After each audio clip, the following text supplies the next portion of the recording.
Undercover Carson, secret agent. Operation Death Ray, assignment in Rio.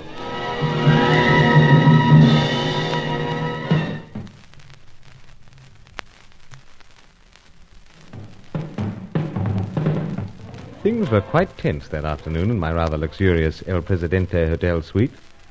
I'd been searching somewhat aimlessly for a trace of the blonde German flyer who could put me on the trail of the 6 scientists, and so the secret of the death ray. Now I was about to see his former wife, Paquita Rifio, a Rio fashion model. Meanwhile, Sir Giles Davenport, my Rio contact and fellow birdwatcher, had slipped into the bedroom to wait. The buzzer went a second time. I opened the door. There was the exotic senorita, quite alone. It is all right for me to come in, Senor Carson? I'm waiting for you, rapturously. Come on. Thank you. Such a lovely apartment. Oh, well, company pays. Company? The meat importing firm I work for. British outfit. Of course, see. In the newspapers when they write of your arrival and all your most unusual hobbies I read of there. Anyhow, make yourself at home.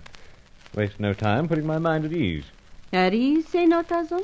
There is nothing wrong, I hope. Not, except, can't puzzle out why you should ring me as you did. Ordinary fellow, I am. Ordinary? Oh, never that, Senor Carson. No? How so? For one thing, this strange pipe of yours. The one that you are wearing now, for an example. Wearing? Oh, pardon me. Take it out. I'm glad you have done that, Senor.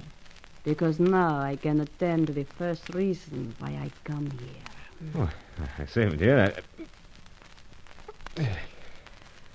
There. Unexpected salute. You do not care to be kissed? Oh, not allergic, sure you. But trifle unexpected, as I said. Ah, but you deserve it. I do? Of course. For the way that you saved me from harm today in my apartment. Oh, that. Oh, so happened I was passing down the stairs, heard the rumpus.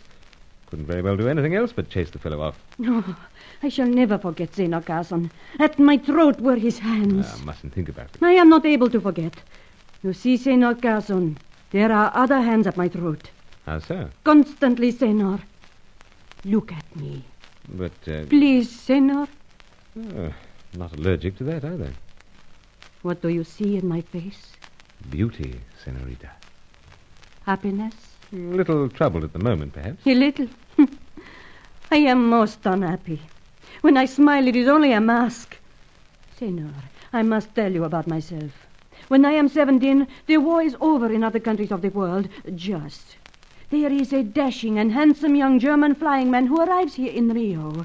He is gay. He has a wonderful place to live. His means are endless. So we become married. But soon, there is no money. Everything begins to crumble away. Love and happiness. Senorita, precisely why are you telling me all this? I have a purpose, believe me. It is to the benefit of both of us. Hear my story, I plead of you. Oh, don't worry. But, cocktail to keep it company. Will you be offended if I still say no thank you? Offended? Oh, perish the thought. On with the story. Senor, I am not quite 20 when I am parted from this husband of mine. He was not understanding to me. Yet I suppose the blame is also mine. Once his means are at an end, I cannot be in love with him any longer. So I am a model to keep myself alive. Everywhere my pictures are printed, but the money is still not enough to live as I desire. So I think it a fine idea to leave my affairs to Eric Seidel. You work exclusively for him? Exclusively? I cannot breathe, but he wants to know what I am doing. Money it has brought me indeed, but I am completely in his hands. Senor Carson, I open my heart to you. When I married Carl, I was gentle. Eric has taught me to be hard. Now that I am so desperate for the way to break out of his power, I will do almost anything. Anything. Senor Carson, I've had so little experience at striking the bargain. But here I have come to make one with you. Oh, I'm a businessman, you know. My profession. Always willing to listen to a proposition. Let's hear. First, when that horrible man invades my flat today, you remember perhaps what he wanted to know of me? That demand was made before I broke in. In your presence later, I spoke of it again. Perhaps Carson's memory needs jogging. He was interested in some scientists who had flown to South America with Carl, my husband. From me, he wanted their names. So? Have vague recollection. I could not answer him, because I have never known any names. Remember you saying that now? Another thing he demanded of me, Senor, was this. Where is my former husband now? You, didn't know that either. To the horrible man, I said that. But, point of fact, you do know? I do, Senor Carson. And I believe such information may be of great importance to you. To me? How come by such an extraordinary idea? I think you interested. Astounds me. I will tell you why. This horrible man asks me another question. Has Senor Bruce Carson ever been in touch with me? Well... Senor Carson, I have been thinking. Was it simply by chance that you happened to be outside my apartment today to rescue me? Absolutely. You don't doubt me, surely? Oh, it would be most ungrateful if I did that, Senor. But this information about my former husband is what you call the basis of my bargain. To break free of Eric, I must have Cruceros. Senorita, thinking the matter over... You are interested? No, but that horrible type, he might be getting me mixed up with someone else in the company. Got a few wild devils on the payroll, you know. Perhaps I could do a quick checkup. Oh, you mean to find out who it really is that is anxious for the information? So, get him to ring your apartment, perhaps. Oh, no, please, no. Eric must remain unaware of all this. Of course, but how contact you?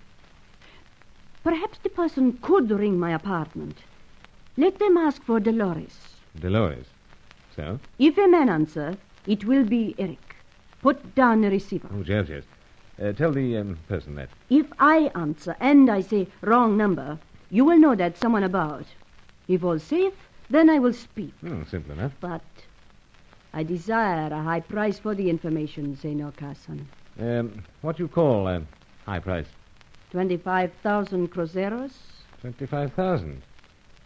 Let's see. Sterling, roughly £500. High, I suppose. I must have all of that to break away from Eric. Senor Carson, you have been most understanding. Wish I could be a little more. Understand exactly what this is all about, I mean. Perhaps you do not care to reveal yourself? Open as a book. But before you go, you simply must have a cocktail. Impossible, Senor. How now? Eric, perhaps he is at the studio of the photographer. He might suspect something. Have to knock off rest myself, seems. Think of me when you're drinking it, Senor Carson.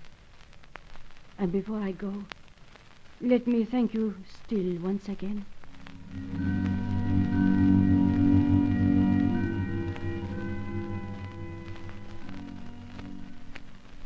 Never know what's going to happen next in Rio. Marvelous city, warm-hearted people. The breathtaking Paquita departed, and Sir Giles came out of the bedroom, chuckling. We both needed a few swigs of that cocktail. Tasty brew, Carson. Oh, nothing out of the ordinary, Sir Giles. Well, compared with the senorita... See what you mean. You handled her rather well, I thought. Handled herself rather well. Sure, no fool. Either genuinely desperate to break free of this sidle fellow, or a superb actress. Yes, Sir Giles. I had to restrain myself not to strike a bargain there and then. Yeah, rather glad you didn't. This needs thinking out.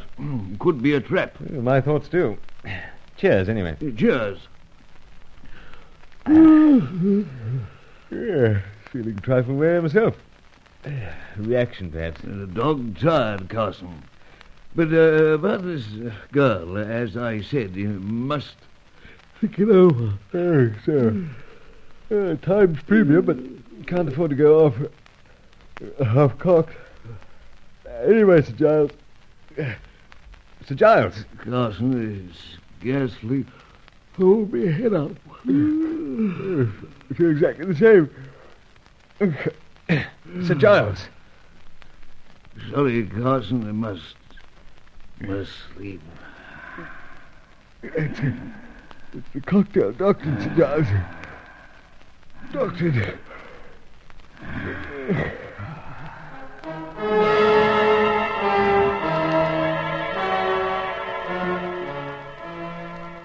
I can still hear myself sighing, powerless to do anything about it. Been doing undercover work for many years. Never caught like that before. I was first to stir. Room and pitch darkness. First I stared at the luminous dial of my watch till I saw 8 o'clock. 4 hours. Switched on the lights, then got busy on Sir Giles. Sir! Sir, wake up, Sir Giles. I see. Where... What the deuce? A cocktail. Drugged. It's a confoundedly stupid thing to do, Carson. For me to do? Oh, beg your pardon. Of course not you. It must have been the emotional Paquita. Hard to imagine it, eh? So. Yes, but it might have been Helena Jansen, or even my divine dancer, Fakerelli. They were in here practically one after the other. Yes, you were explaining. Anyway, the suite, any harm done? Looks all right. No sign of anyone having been through. You weren't drugged for nothing, Carson. You'd better check your pockets. Nothing incriminating in mine. Always make sure of that. How about money? A couple of $100 cruzeros in my wallet, that's all. But wait, there was that check that Helena Jansen returned to me. Then check up fast. Yes, must. Well, Carson? Notes all there. How much is held, Sir Giles? Nothing missing. But their check. Yes, here too. Then what the blazes... Yep, hold on. Something has gone? No, something added. Well, what's the folded paper? A note. Printed with ballpoint pen. Interesting. Let's hear it, man. Sorry you couldn't oblige this time. Signed, one of the girls. One of the girls? That means... Helena, Faye, or Paquita? Vixen. Only one, Sir Giles. Let's find out which one, Bajove.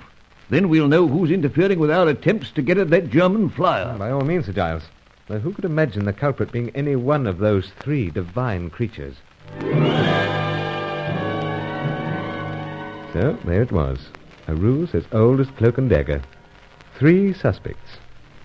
Seemed the field was getting more crowded and glamorous in the race for the grim prize of Operation Death Ray.